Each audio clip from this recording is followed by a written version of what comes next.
Katon, supporter Indonesia yang viral karena melukis wajah Ketua Umum PSSI, Erick Thohir di tubuhnya, kini menjadi sorotan publik. Bahkan, Menteri BUMN itu pun kini turut mencari tahu soal Katon. Hal itu terungkap saat Erick Thohir memposting soal Katon di akun Instagramnya, @erikthohir.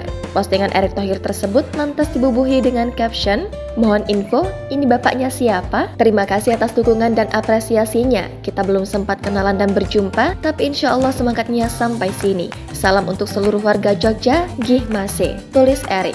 Selain itu, di dalam video yang diposting oleh Erick Thohir, Katon mengaku berasal dari Gunung Kidul, Yogyakarta. Datang langsung dari Jogja untuk mendukung timnas di GBK, perangnya. Ditanya soal alasannya melukis wajah Erick Thohir di tubuhnya bukan wajah pemain timnas Indonesia, Katon mengatakan, Erick Thohir memiliki prestasi yang bagus untuk PSSI. Tolong Pak, berantas perjudian bola, pengaturan skor, wasit-wasit yang nakal sikat Pak, tegasnya. Sebelumnya, sosok Katon, supporter Indonesia viral jelang laga lawan Argentina yang dihelat di Stadion Utama Gelora Bung Karno, Jakarta, Senin 19 Juni kemarin.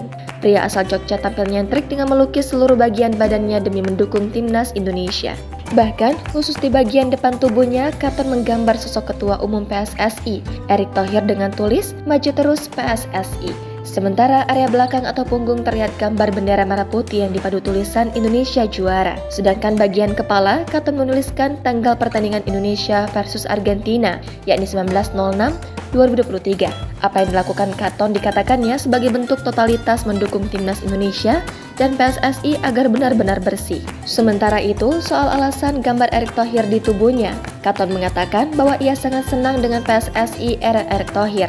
Ia pun berharap pria yang juga menjabat sebagai Menteri BUMN tersebut benar-benar memajukan sepak bola Indonesia dengan membasmi semua praktik pengaturan skor dan hal-hal buruk lainnya.